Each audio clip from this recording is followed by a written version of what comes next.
Hello and welcome to tonight's presentation, Lake Michigan Archaeology off the Leelanau, presented by the Leelanau Historical Society. Our guest speaker tonight is Wayne Lusardi. He is the State Maritime Archaeologist for the state of Michigan.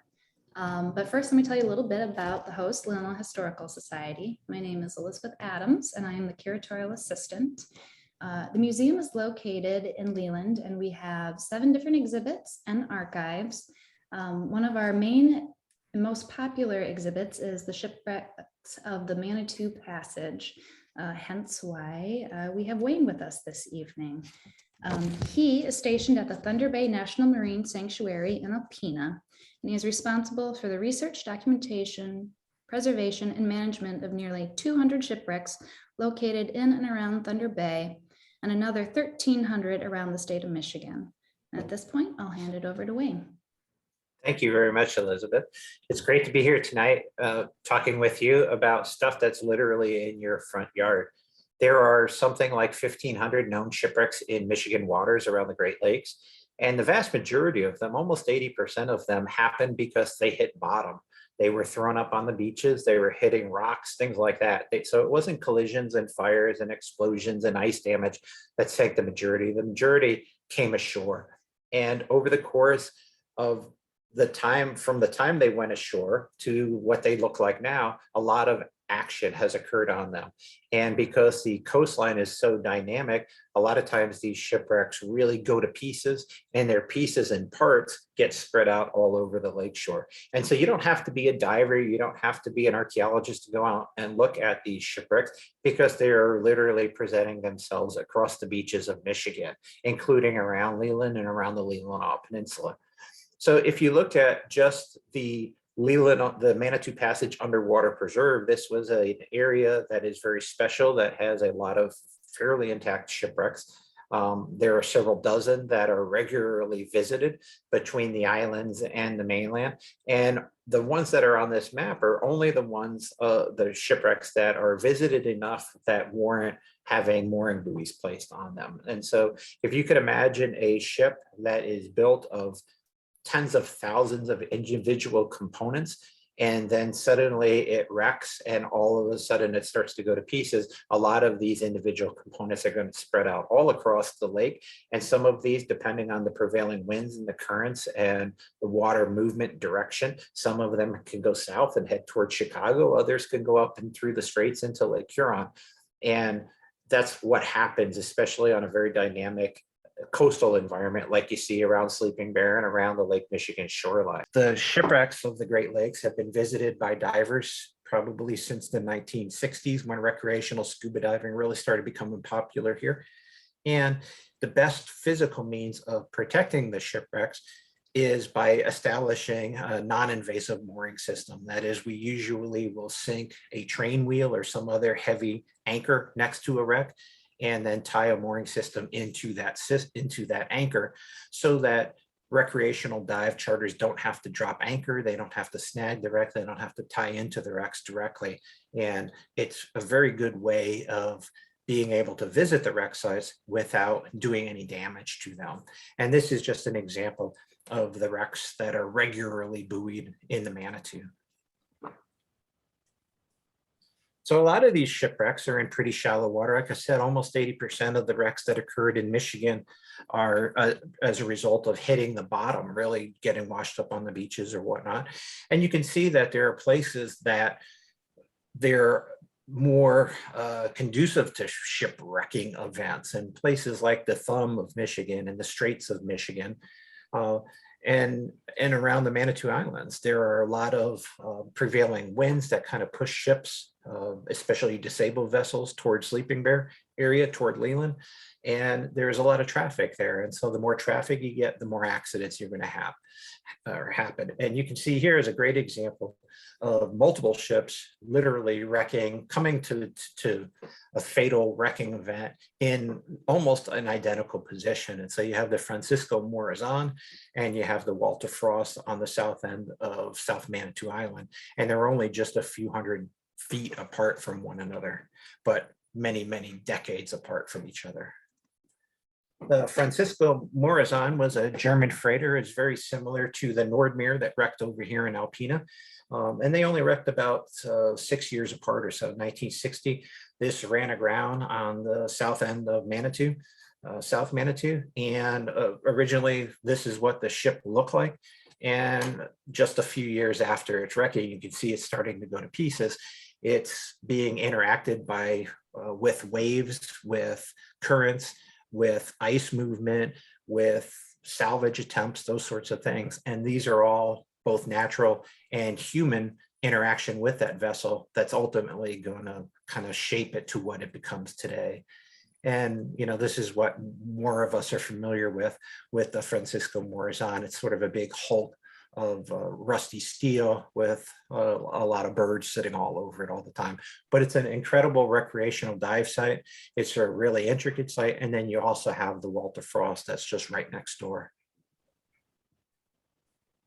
Other vessels that can be seen ashore are from Google Earth or other aerial imagery kind of online sources, is like the brig James McBride. And of course, this went ashore very much before the Morizon, but the same kind of circumstances. It got into a storm, it couldn't get ahead of it, and there it is. And so you can see, because it's in such shallow, relatively shallow water, that it's going to be interacted by those surface conditions a lot more than a deeper water wreck.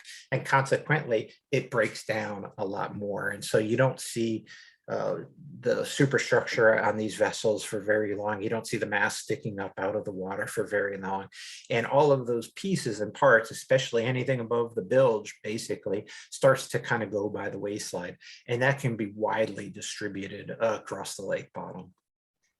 If you look at the wreckage off of Homestead, the primary wreck is offshore, and I don't know, it's about 18 or 20 feet of water. But then there are pieces and parts all up and down the coastline from that almost certainly came from this same vessel. And if you think about it, when you have a ship that starts to go to pieces and you have a very complex single machine, which is the vessel, and it's carrying all the cargo and it's carrying all the tools and accoutrements to make that vessel operative, and the personal possessions of the crew, the sustenance items, that sort of stuff. When that starts to go to pieces, it can literally just be tens of thousands of individual components that can go anywhere. And depending on the weather conditions at the time of the wreck and immediately thereafter, the currents, the wind direction can blow this stuff all over the place. And so something that wrecks off of Ludington, for example, can end up on Indiana beaches, or can end up floating through the straits. Most of these early vessels are made of wood. It floats until they waterlog. And so again, you can have wide distribution. So, and the Homestead wreck, you have the vessel that's offshore, but then you have a lot of pieces and parts that periodically expose themselves along the beaches. And here, several years ago, I went and took a look at a big chunk of wreckage, probably almost certainly from that same offshore vessel. And it comprises of their white oak. Almost all of the primary ship construction materials in the Great Lakes was white oak, if they had that available, and most shipbuilders did. So most of this stuff is white oak. And you can just see the frame sets or the ribs of the ship kind of sticking out of the sand there. In Great Lakes shipbuilding tradition, almost always you'll have these sister or paired frames that go all the way from end to end of the boat, coming out of either side of the keel and keelson structure. So if you look at a wreck like this is a bark. It's about 200 feet in length that wrecked on the Pacific coast, but it's a great illustration of how complex a sailing craft is and how many very intricate parts that are inside that hull, inside the rigging, inside the mast and the cargo and everything else. And again, when it's an operating vessel, this is all sort of one giant complex piece of machinery that's kind of moving along and doing its thing. When it starts to be affected by these waves and wind and ice, it starts really to come apart. And if you look at something like this, vessel hitting the rocks here. Now this is starting to really kind of distribute everywhere. And it was carrying obviously a deck load of lumber here that is going to be widely distributed across, in this case, in the ocean. But eventually this whole boat is going to go to pieces, and very little of it is still going to remain in that relative position of the wrecking event.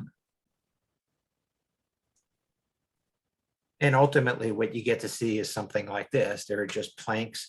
And when you fast forward, 150, 200 years, you're not going to see that intact wreck up on the beach anymore. Obviously, you're going to see some remnants of it, and they can be miles and miles apart. And sometimes the same piece can actually migrate along the shoreline, particularly on the Lake Michigan side, where you have it's primarily sand. Sand is a relatively fluid media, and when pieces and parts of wreckage get into that sand, they can move great distances over time with very little energy from Lake Michigan. Sometimes eventually every archaeological site wants to become part of the earth again, and it's no different than these ships. And so very often you'll see individual components now they're really kind of starting to break down. So you're seeing futtocks or the frames. Sometimes they'll have metal fasteners in them. Very often you can identify what that element is, but sometimes it will be more challenging to identify exactly where on the ship it was because it was such a duplicated element. That's not the case in the lower picture. Obviously, that's a small rudder from a fish tug over here in Alpena. It's got a steel or an iron post and then a wooden blade. And it almost certainly came from a fish tug that's only just a few hundred yards away from where that rudder is. But to be able to identify these individual elements to a specific wreck can be sometimes impossible and very often challenging, at least. And so there's this sort of an effort, I think, whenever somebody finds something on the beach saying, oh, it positively came from such and such a wreck. And I've been doing this for 40 years and I don't have that ability really to positively identify most of the stuff. You can circumstantially attribute an identification to it, but it becomes a challenge, especially when you're dealing with just a fragment. And so when you're looking at a futtock or a frame like this, you don't really even know if it's from a sailing craft, if it's from a fish tug, if it's from a steamer, because so many of those elements were virtually identical in the 19th century. And a lot of times a sailing craft might later be motorized and might later be turned into a barge. And so it can last for 40 years, undergo a lot of modifications throughout its lifetime here and be lengthened or shortened, things like that. And so it's very difficult to, again, attribute it to a specific vessel on occasion, but sometimes you get really lucky. And generally, the bigger the piece is, the luckier you kind of get. And you can see this at Crystal Downs, a large section of wreckage came ashore a couple of winters ago. And when you start to see this sort of articulated wreckage, you can get a better feel for the type of vessel that it is, whether it's a sailing craft or a steamer or, a propeller vessel, whether it's a barge, that kind of thing. And so not always does it depend on size, but usually the complexity and what's left of that archaeological site can really help in that identification process. And then this came ashore at the public beach in Empire, I don't know, about 10 or 12 years ago, I guess. And in this, you could see it's a pretty substantial piece of wreckage. There are little sister frames that we were talking about that are kind of facing toward the screen. And then in the background, that perpendicular member is what's known as a keelson. That's literally the backbone of the ship. It's internal. Most of the Great Lakes boats had relatively large keelsons compared to the keels. This was completely the opposite from ocean-going vessels where you had a deeper sort of V keel that rode deep into the water. And Great Lakes boats were relatively flat bottomed and not saying scow-like, but they were relatively flat bottomed compared to their ocean-going counterparts. And this was because they were going in and out of a lot of shallow water ports. A lot of times they knew they were going to be wrecked. There was a vessel called the CC Butts, I think, that went ashore 14 times in one season. And that wasn't an uncommon thing. And so a lot of times you may beach a ship intentionally to protect it. And then after the storm, it can be lightered and then it can be towed off the beach, repaired if it needs to be, and then it can go on its merry way. But so you have that internal keelson.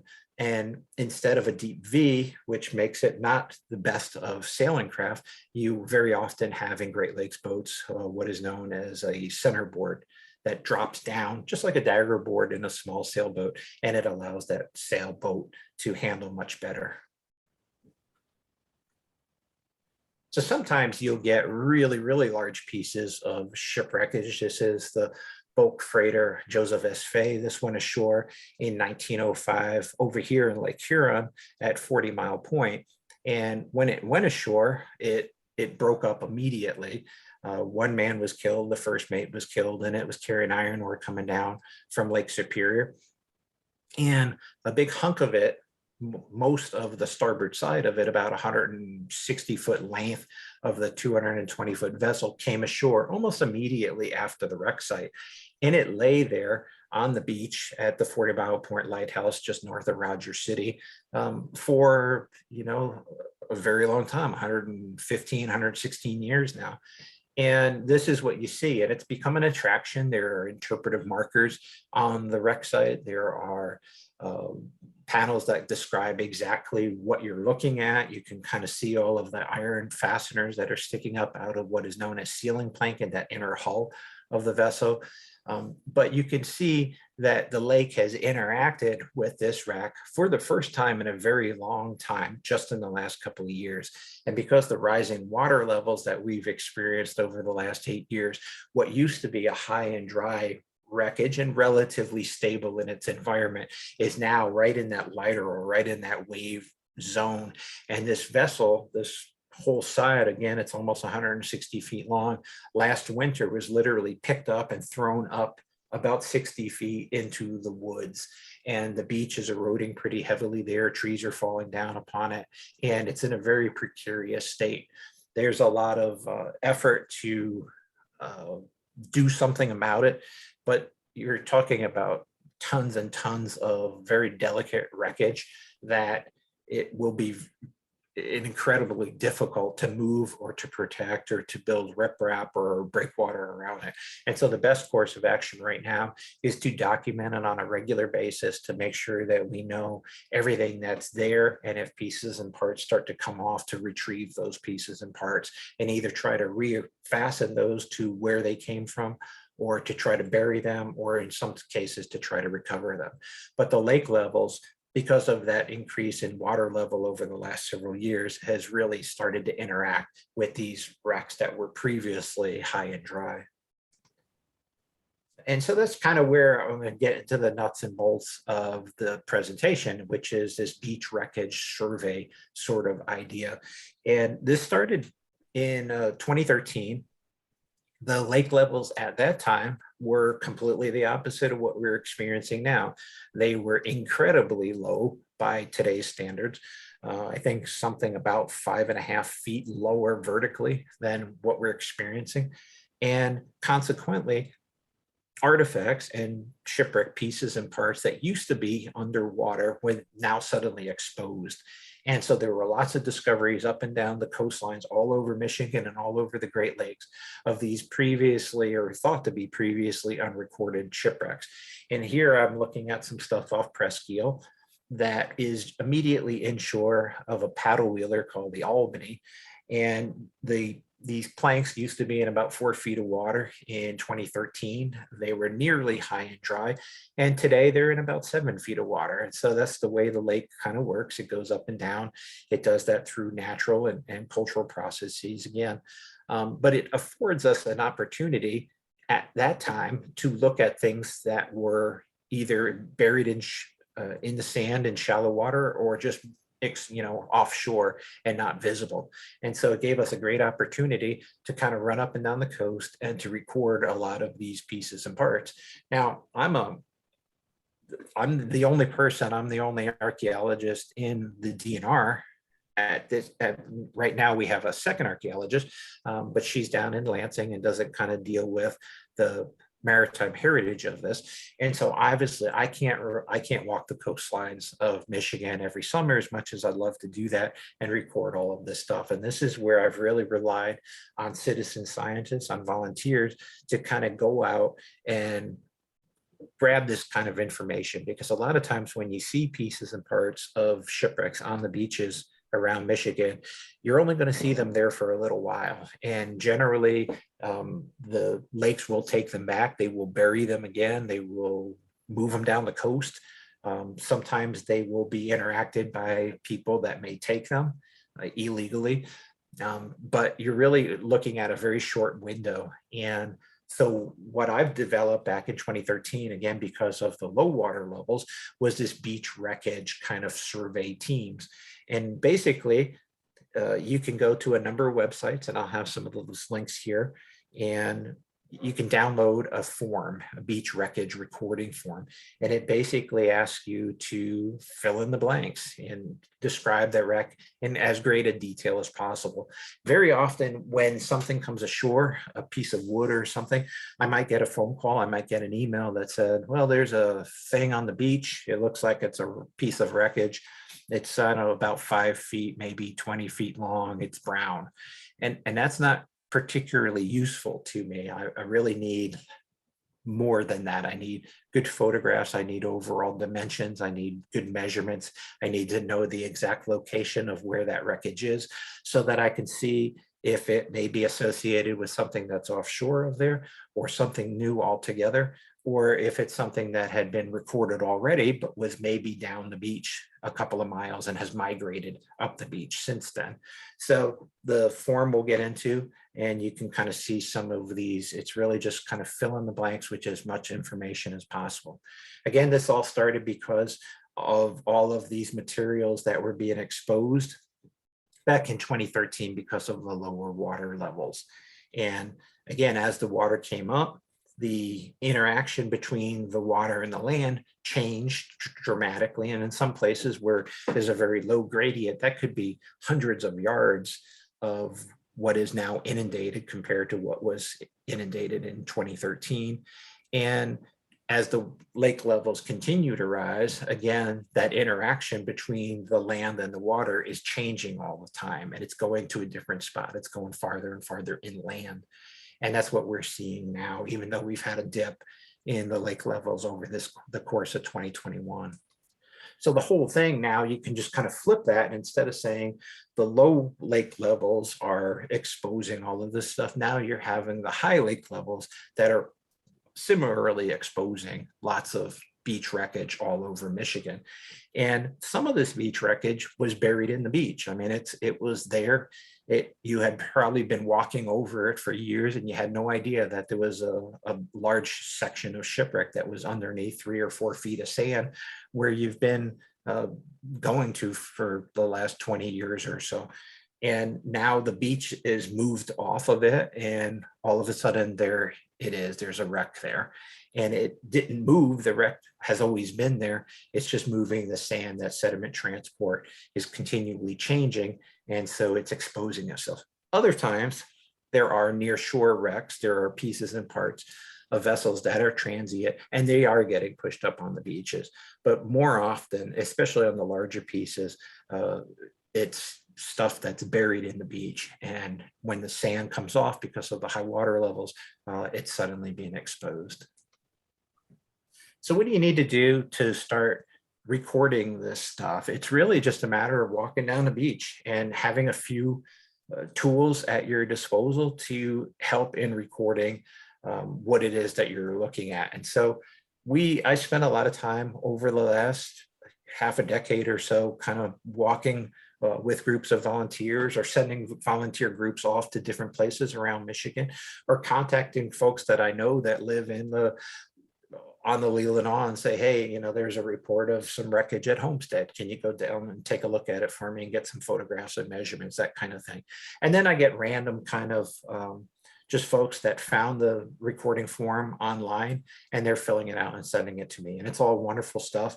And sometimes it's duplicate, and that's okay. I would rather have more information than less. And it's great. So really what you just need is a digital camera. Most everyone carries a phone camera these days, and that's wonderful stuff. Handheld GPS is a little bit harder to come by, but a lot of smartphones have GPS embedded in the images. And so if you send those images directly to my cell phone, I can tell exactly where those photographs of the shipwreckage was taken. Obviously bring a photo scale. It's always a good idea to have some kind of a scale reference in it. If it's, I've seen people use their foot, I've seen people use quarters, things like that. Just, whatever you can, so that I have a better sense of how big it is. A lot of times when you're looking at a close-up photo of a piece of wood, I can't tell if it's 20 feet long or if it's 20 inches long. It's kind of difficult. And so you really just have to get a scale in there of some sort. Then you can take a clipboard and some of these survey forms, or you can fill them out digitally. It's all up to you. Throw it all in a backpack and start walking the beach and see what you can find. There's a lot of stuff, a lot of artifacts that you'll encounter along the beaches didn't necessarily come from shipwrecks. There are a whole lot of other human activities along the waterfronts, obviously not just shipwrecks. And so you'll see pieces that represent old logging communities, old ports and wharves and docks and things like that. Lots of garbage that just is coming ashore. But a lot of times you'll see a lot of shipwreck stuff too. Remember to leave it in place, don't collect it. Photograph it and go through that whole process of recording it, but leave it in place there. It's in most cases, especially for larger pieces of wood, the best place for the wood to be is still in the water. And that's where we're going to learn the most about what it is and how it's moving and how it's interacting along the coastline. So here's the form. It's a basic, it's a real super basic thing. There are a couple of links that I'll provide here where you can kind of go to and see this. And basically it's just who you are and your contact information. So if I have questions, if I need to know more information, and we can kind of exchange back and forth, either emails or texts or whatever. And then it's all about the find. Where are you? Because this is happening all over Michigan. Don't presume that I know that you're in Presque Isle, because there are 17 Presque Isles in the Great Lakes system. And so kind of, give me as precise information as possible. That you're, in such and such a county, you have a latitude and a longitude based on from your iPhone, that kind of thing. And so the more information, the better. And then go into a description of what it is that you're looking at. It looks like a plank that's maybe 20 feet long. It's got double sets of nail holes every 2 feet all the way along. It's 12 inches wide and about 2 inches thick, that kind of thing.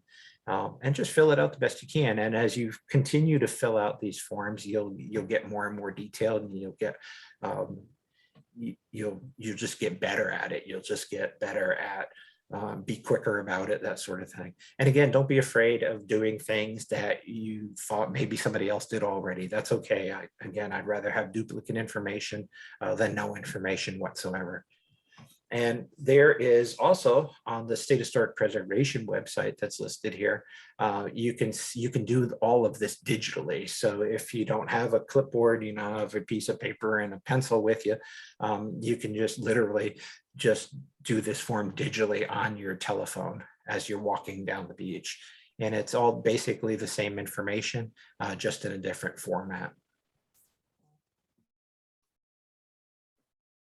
So here's some of the stuff that I'm interested in seeing. Again, nothing is too common, nothing is too, not worthy of being recorded. And again, the more the better. Now, do I want every little tiny piece of coal and every nail and that sort of thing? Well, maybe. It depends on the context of it all. And you can see on the right-hand side that, there's a timber there that may or may not have come from a shipwreck, and it seems to be along with a whole bunch of other kind of deteriorating debris that may or may not have come from a shipwreck. And again, did this occur naturally? Is this part of the wrecking process? Is this where it was, or did campers drag this stuff ashore to build campfires 20 years ago? We don't know, but the only way that we can even make an attempt at a guess with this is to record it as thoroughly as possible. So get a GPS coordinate so that I know the exact position, and then I can plot this on a map. We can kind of see where it is relative to other sites, other offshore sites or other on land sites, and then get some photographs and overall measurements of the materials. Doing it with a friend's a lot easier. It's a lot more enjoyable, obviously, to walk beaches with others.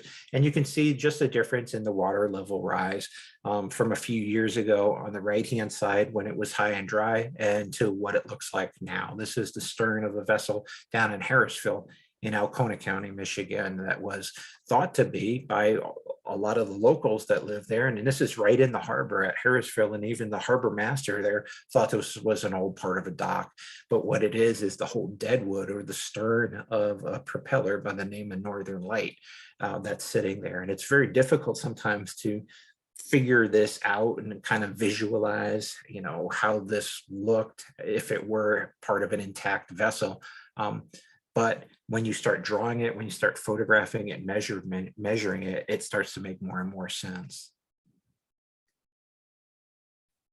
Handheld GPSs are really nice because then you can record the track lines, and you can put that into either GIS, or you can put it onto Google Earth, something like that. And that way you know exactly where you were, what you looked at a particular time. And if you got nothing to do next Saturday, you can start from where you ended off, and you know exactly where you stopped, and you can carry on with that. And so this is just off of Rockport here in Lake Huron, and it just gives you an idea of some of the waypoints that were grabbed along the way with the site recording forms and the accompanying photographs.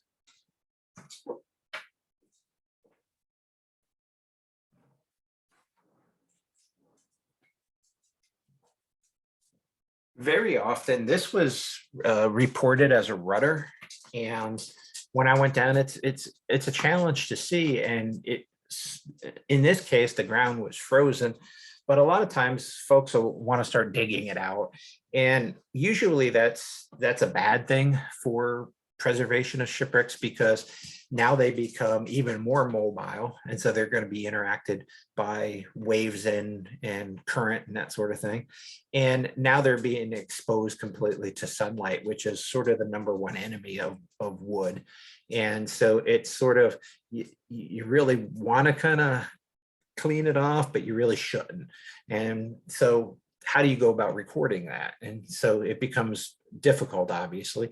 And some things, especially underwater things these days, because they're so heavily encrusted in zebra and quagga mussels, they're very difficult to see the actual features of that vessel anymore, because they're obscured by these invasive shells. In this case, this is the shaft log of a small propeller that was washed up on the beach near Greenbush on Lake Huron. And the drawing that I did of this, you can kind of get a better sense of those features. Sometimes the human eye can see a lot better than a camera lens can. And so by taking measurements, by doing scale drawings, if you can get a better sense of ultimately what this piece was and what type of vessel it came from.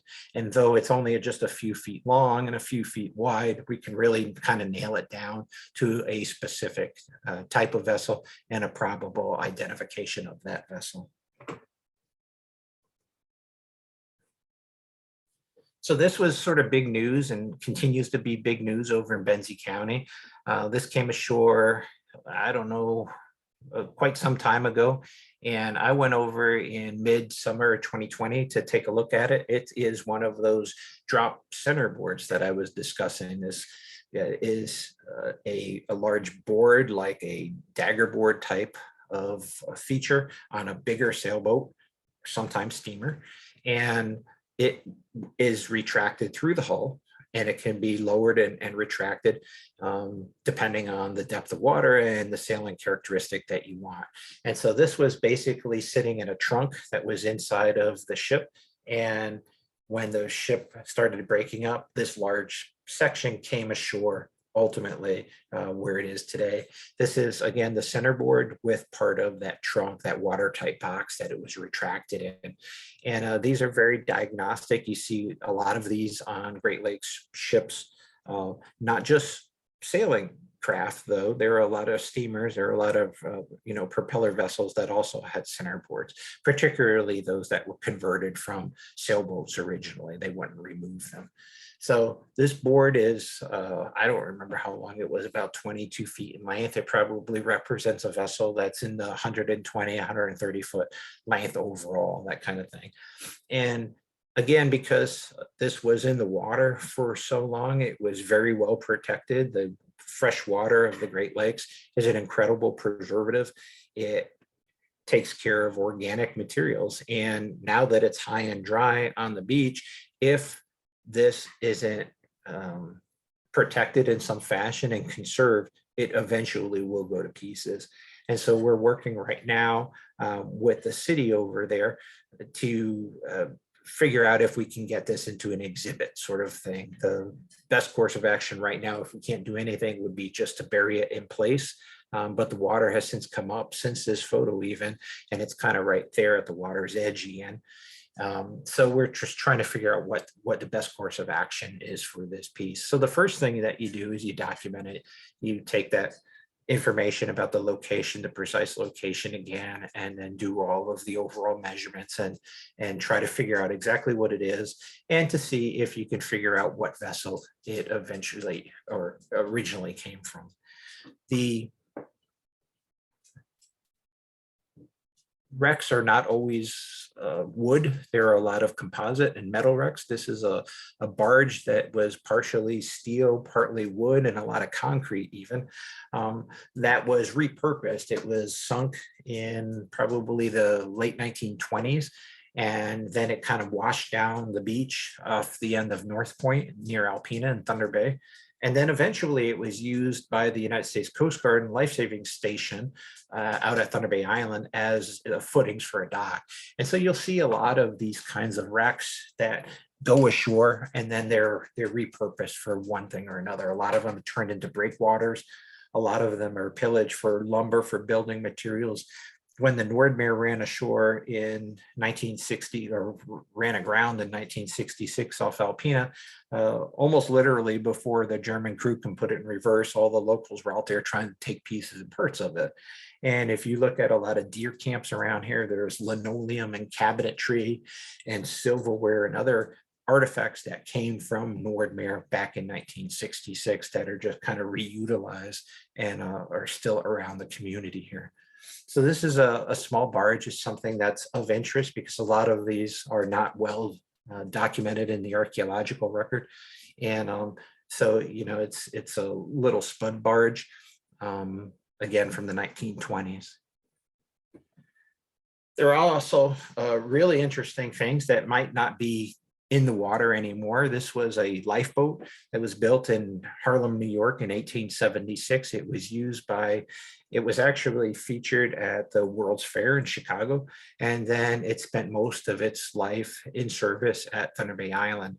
And in a storm in 1890, broke it up in its boathouse, and so it was dragged ashore. There was an attempt to repair it, but it couldn't be done, so it was kind of pushed up into the bushes and left there, and there it sits. And today there's a cedar forest that's sort of growing out of it, but it's no less significant than any of the shipwrecks that are around Michigan. It's part of our maritime heritage, and it's certainly worthy of recording and documenting this wreck as well. And again, you get newer things. This is a Chris Craft that stranded on Thunder Bay Island in 1994. And you had a 55-foot boat that went to pieces pretty quickly.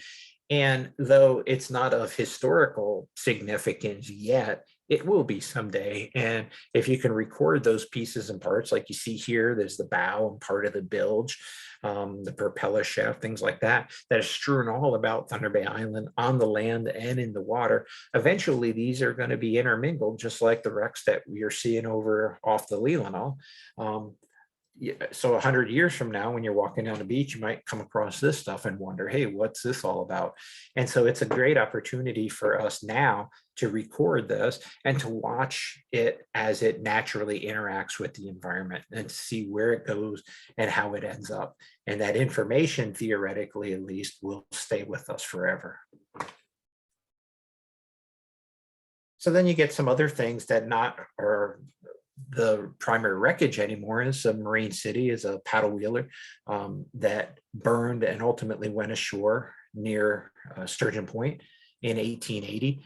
And the rudder was collected off of it. And the rudders of paddlewheelers were very different than those from schooners or steamers. Yeah, they had those sort of double posts. This one with actually scorch marks on the upper pieces that were indicative of the cause of its fatality, which was by burning.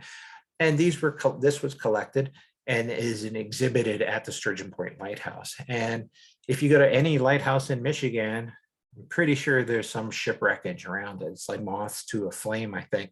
And they're good places to exhibit some of these materials from area wrecks, because there's a direct, obvious association between shipwrecks and the lighthouse and the life-saving service. And you see that kind of all over the place. Yeah, over in Empire and Benzie County and up and down the Leelanau, you'll see things at parks that are anchors and other materials that came from area wreck sites. Sometimes they were pulled out a long, long time ago, other times more recently. Again, there are cultural resource protection laws in Michigan, so you don't want to recover anything. If you had a justification to do recovery, there's a permitting process that you have to go through with the Department of, I call them DEQ, it's with Eagle and with the DNR, and you go through a permitting process. But really the best place for most of these materials is still in the lake, and where it's preserved and where it can be enjoyed by anyone that's able to see it. Another piece over there at an Empire was a fish tug. I don't know the story behind this. I don't know if it was a wreck that was dragged ashore, if it was just something that was old and abandoned. But this is very similar to the fish tug that rudder that I showed you earlier came from over here in Thunder Bay. And these, again, are kind of all over the place. A lot of these boats, if you think about the wooden boats that were built on the Great Lakes, most of them are still on the Great Lakes somewhere. They weren't disassembled in their entirety. In most cases, they lived very long lives, sometimes decades, and then they were scuttled or abandoned or repurposed or that sort of thing. And it wasn't really until the advent of steel hulls that it became profitable and economically advantageous to scrap those vessels. And so you're essentially taking them out of a wrecking area and removing them from the archaeological record. But the old wooden boats in most cases are still out there somewhere. And so the number of shipwrecks in the Great Lakes, when a lot of people say between 10 and 15,000, not all of them are shipwrecks. A lot of them were intentional abandonments. And that's the case around almost every coastal community in Michigan has what is known as a boneyard, a place that they take old boats, or they took old boats and kind of scuttle them and abandon them just in out of the way places to get rid of them. And again, you'll see lots of these pieces and parts. This is another fish tug size rudder that's exhibited at the 40 Mile Point near Rogers City. These are things that I have great interest in. These are things sometimes that will fall apart eventually if they're not treated properly. And so if you want to fill out a beach wreckage documentation form for materials that are exhibited at lighthouses, go for it, because it's a lot of times it's not yet been done, and it's a great opportunity. It's a great opportunity to practice doing this in a more controlled setting, but it's also fun, and it can be very informative. So not everything that you see on the beaches are from shipwrecks. Obviously, Michigan and the Great Lakes were giant commercial maritime centers all over the place. And there were logging interests and all sorts of things like that. And so the waterfront, that cultural landscape of the waterfront is features a lot of different kinds of things. And so you have docks and wharves and fishnet, pond net stakes, things like that. And so most of the time when I get a report that there's a mast on the beach or an old pirate ship on the beach, it's usually not an old pirate ship. And most of the time it's not a mast either. It's more like to be a piece of cribbing. And these are basically Lincoln log style boxes that were made. Sometimes some of these timbers or these logs can be 30 feet or more in length, and they're fastened usually at the ends. A lot of times they're notched, just like Lincoln logs, and then they're filled up with rocks and they're used as the foundations for docks and piers and things like that. And so a lot of times, again, these go apart just like the shipwrecks do, and you'll see some of those fragments that are kind of distributed all over the Great Lakes. And they are cultural resources. They are human-made things, and I am interested in them, but they're not shipwrecks. It's just sort of another part of our maritime heritage. And you'll see again around Black River, which is a very small town now, but was 120 years ago a thriving maritime center, and it had a very complex system of docks and piers and things. And a lot of the remnants of those docks and piers are still in place. And by recording all of this, we're able to record exactly what the configuration was of that waterfront 120 years ago. And when you look at something like a bird's eye view of Alpena from the late 19th century, you can see, again, there's a very complex system of docks and warehouses and ships coming and going and pulp ponds and other kinds of things, all of which is gone now, but most of which has some kind of telltale sign that it existed. And so there are pilings, there are rock piles, there are cribs and other things that are all along the waterfront here and at Leland and at Frankfurt and at Ludington and at every place around the Great Lakes. So these are a couple of the links to the beach wreckage recording form. You can get them here. I think that the museum in Leland is also going to put up a link to this form. If you want to help me out, if you want to kind of participate in recording our maritime heritage, I would greatly, greatly appreciate your help. And I'm also here to answer any questions if you have any. I see some that are coming up in the chat. Let me close that. Thank you, Wayne. You're welcome. Yeah, thanks for all you do to help preserve our maritime history. While we're waiting for those questions to come in, you can find the feature down at the bottom of your screen, the Q&A panel. I have a question for you in the meantime. All right. What is your favorite wreck that you've ever come across? A wreck. I know it's probably a difficult question to answer. And you're not the first person to ask me that. So, you know, it changes all the time, honestly. I've worked on a lot of really high profile wrecks before coming to Michigan. I worked on the USS Monitor and helped bring the turret out of the ocean off North Carolina. I worked on the Blackbeard shipwreck and a bunch of Spanish colonial galleons and things like that. And so they were all pretty attractive at one time or another. The Great Lakes have a lot of opportunity to see wrecks.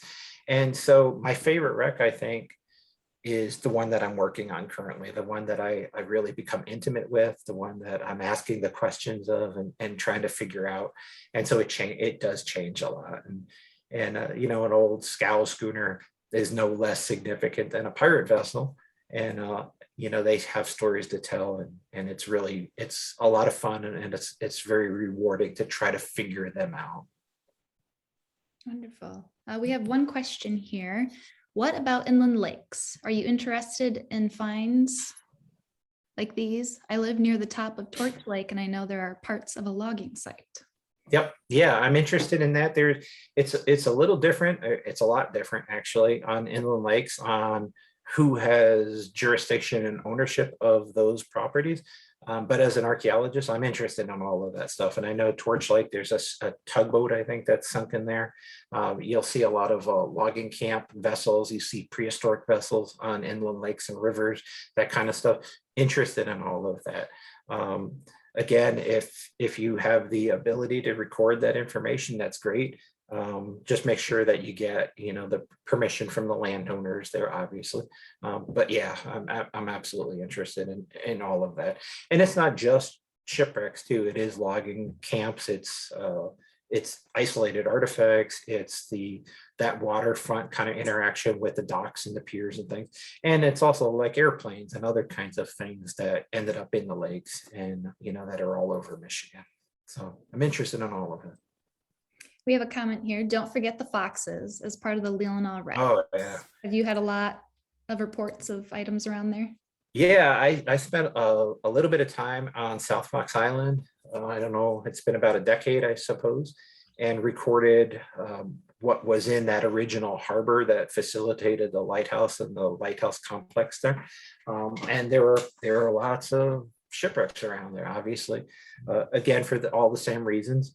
And currently there are near the lighthouse is a huge piece of shipwreckage that's up on the beach there that wasn't there when I was last there. So I don't know if it was buried underneath the beach at that time and the water has since eroded all that stuff up, or if it's something that kind of got shoved in over the last few years. But yeah, it's a fascinating place. It's not an easy place to get to sometimes, depending on the weather and the wind direction. But it's a wonderful place and a beautiful place to see a lot of really cool shipwrecks. We have another question of, you have other colleagues. What is your background and how did you end up in this dream job? Well, I've been working as an archaeologist for about 40 years. I started at the Illinois State Museum and then I got into paleontology for a while and I dug a lot of mastodons and mammoths and things like that. And then about 1991, I think I got into shipwrecks and I've never looked back. And so unlike most people, I started my career early in the South and I was working as far south as Panama and all throughout the Caribbean. And I kind of worked out of Key West for a long time.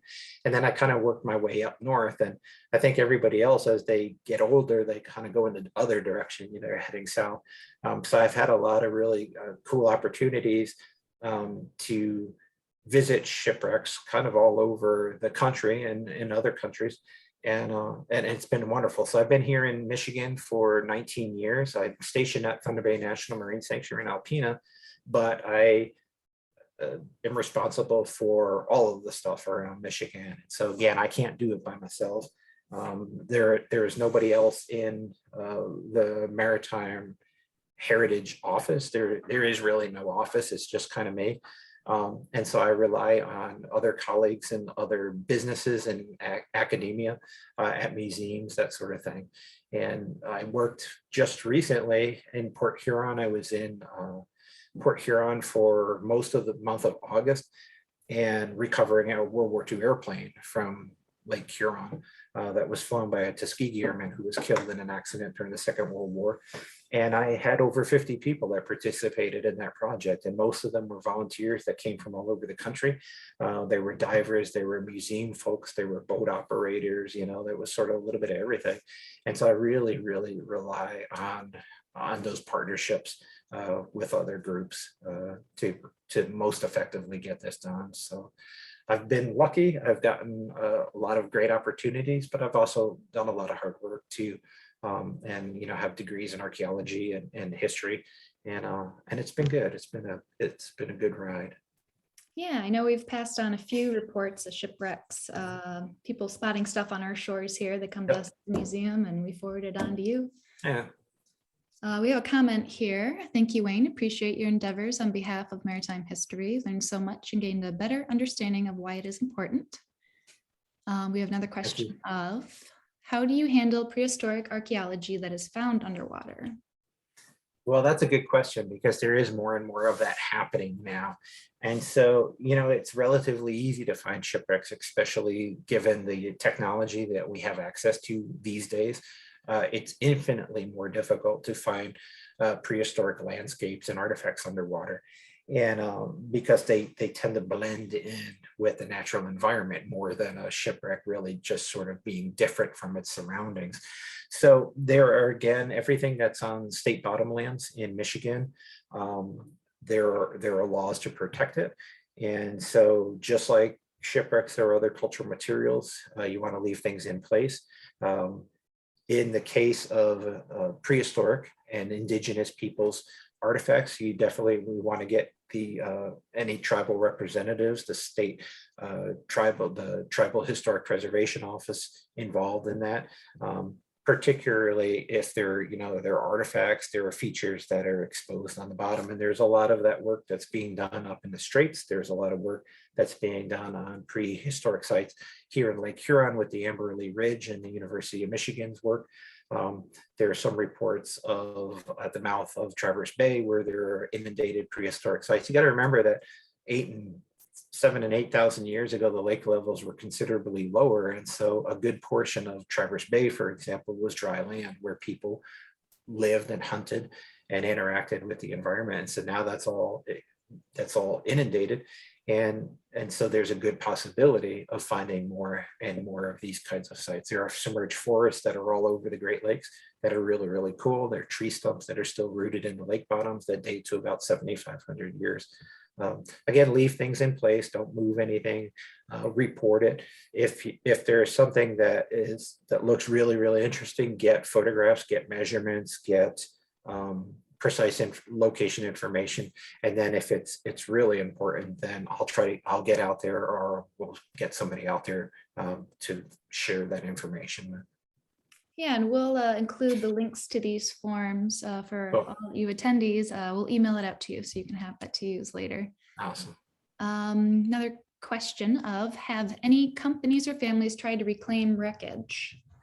Yeah, there have been a few cases. And so the vast majority of shipwrecks that are in Michigan waters are on state bottomlands. And so they're managed by the state of Michigan. But there are a few exceptions to that rule. And some of them are governmental exceptions. The Navy aircraft, for example, I think there are about 140 or so US Navy airplanes that are in Lake Michigan. Most of them were training losses during the Second World War. Those airplanes are Navy property in perpetuity. It doesn't matter when they crash. It doesn't matter where they crash. They still belong to the Navy. And so you can't do anything with them without the Navy's permission. So we have no management regulations for naval aircraft, for example. There are other vessels that have had admiralty claims filed on them. And so there were salvage companies that wanted to conduct salvage. And so they essentially own those shipwrecks. There are very few of those in the Great Lakes like that, but they do exist. And then there are some that are directly related to family members, descendants of the owners of that vessel that have laid claims, sometimes very successfully and rightfully so, to those vessels. But more often than not, the vessels are sort of lost to time. And if there are descendants of the crewmen or of the owners of that vessel, there's sort of an implied abandonment to that ship. Nice. Can you elaborate on the Shipwreck Act of 1987? Yeah, I guess I can. Basically, it was the federal government. There were a number of acts prior to that, and that this sort of was another amendment, I guess, that clarified who actually manages and who owns vessels. And in state waters, it became the state's responsibilities, not the federal government's, but the state's responsibilities to manage these abandoned cultural properties, whether they're shipwrecks or airplanes or other kinds of things, unless there is, again, a direct line of custody like US Navy aircraft, for example. So basically that clarified who has regulatory powers over cultural resources, and that power was given to the states if those properties are within state boundaries, if that makes sense. Yeah.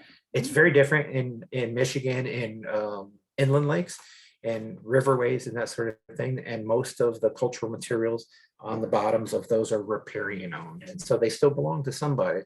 And shipwrecks have always belonged to somebody. There's a chain of custody there. And so there's sort of this thought that, well, back in the day, it was okay to steal from shipwrecks. It really wasn't. They were still owned by somebody. And so unless you had express permission from that owner, whether that was the original company that owned the vessel, or whether it was the insurance agency that owned the vessel after it was abandoned to them, or whether it was the property owners, the Corps engineers, the state of Michigan, whoever, there's always somebody that owned that vessel. And so it was never really a back in the day. It was just sort of a more muddied time. And in 1980, Michigan clarified a lot of those submerged cultural resource laws to kind of really nail home this whole idea of shipwreck preservation and not salvage, and not that kind of free-for-all that was going on with shipwrecks in the 60s and the 70s. And what came out of that were a lot of homegrown kinds of preservation activities, like the establishment of the underwater preserves around Michigan. That wasn't done by the state. It was done by local divers. It was done by local historical societies that really wanted to protect those cultural resources that are offshore of their hometowns. And that's how it happened, and that's how it continues to happen. And that's the best course of action. Thank you. Sure. One more question that rolled in here. How can we support you, your position with the state, to ensure you get to keep needed funding? Oh, that's always a good question. You know, it's okay to write letters still. I know it sounds a little old fashioned, but it's okay to write letters. And you know, it's a position I've even though Michigan has a rich maritime heritage, it's a little surprising that Michigan didn't establish an office of state archaeology until I came here in 2002. And I'm directly kind of tied to the Thunder Bay activities in Alpena. And so it's maybe a little bit behind a curve. And there's a lot of work to do. There are a lot of shipwrecks here. There are a lot of maritime cultural resources that need to be looked at and evaluated and protected. And so it's something that you can get involved in by getting involved with your local historical societies, local museums. There are a lot of work that I do with Kim, you know, over at your place, with Ashley Deming down in South Haven, with, you know, the divers that are part of the underwater preserve systems around. If you're interested in that, look it up and become involved in that and reactivate some of those underwater preserves. Some of them are pretty dormant in recent years. You know, they were very popular back in the 80s. And a lot of them have sort of gotten pretty quiet over the years. And now is a good time to kind of reactivate and kind of get involved again, because there are so many new discoveries that are happening. And there are so many, not just intact vessels that are being discovered in recent years, but a lot of these pieces and parts that we talked about tonight. Thank you. And I think that wraps up all of the questions. Just to reiterate to everybody, we will send out the links to these forms and a recording of this evening's presentation. It can also be found on our YouTube channel in about a week. And if anyone has any other questions, feel free to email us here at the museum, info@leelanauhistory.org. And thanks again, Wayne. All right, thank you very much. Yeah, have a good night. Thanks, you too.